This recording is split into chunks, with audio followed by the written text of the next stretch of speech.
Hey everybody, Dr. Dave Marquis here, and today I wanted to give you a short message about female infertility.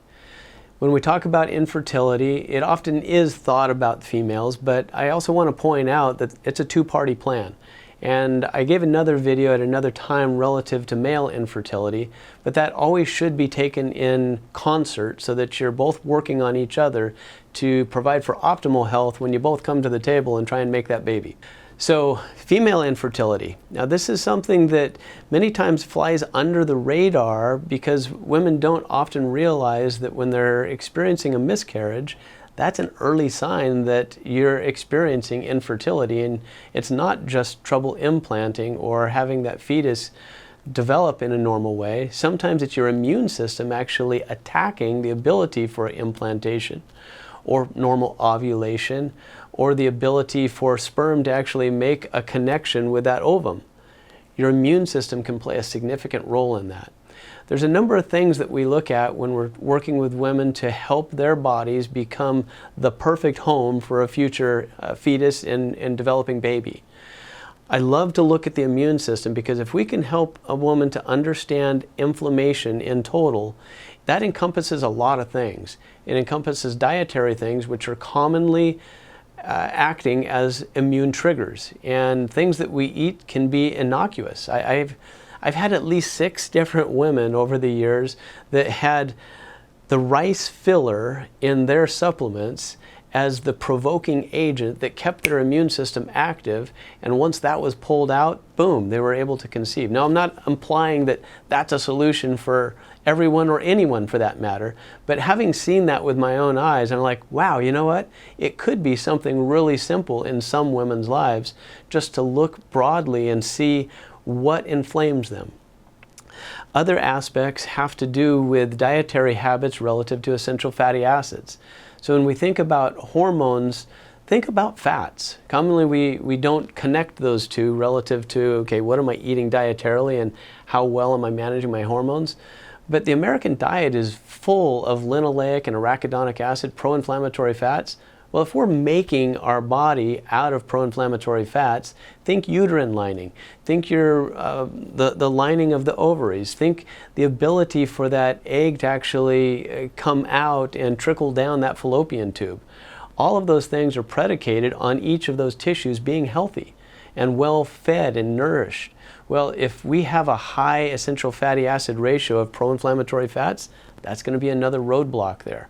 So inflammation is integral in understanding how to create an environment where we can expect to have proper development of a baby. So food, nutrients, sleep cycles. Well, another interesting thing that I've seen is the stress response that people are under. High cortisol and insulin levels impedes the body's ability to carry out a normal hormonal rhythm.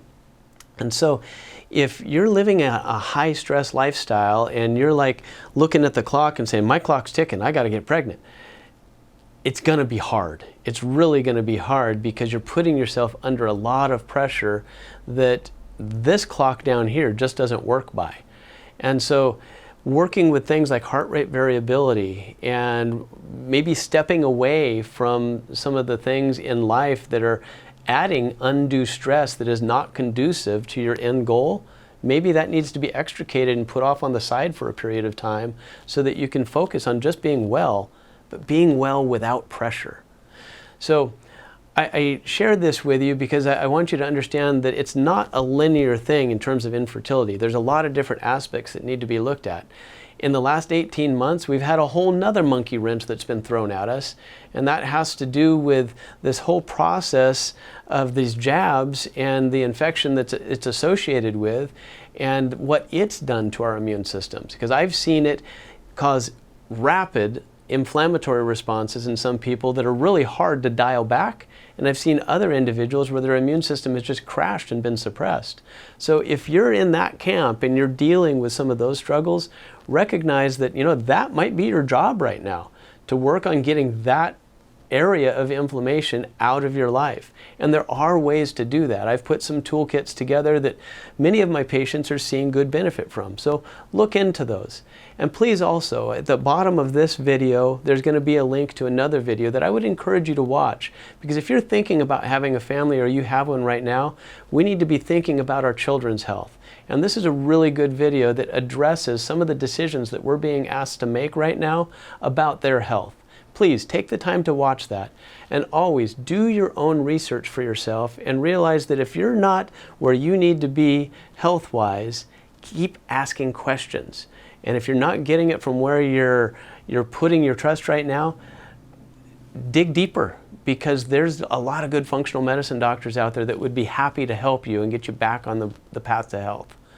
I hope this is useful information, and I hope that you're well. Have a great day.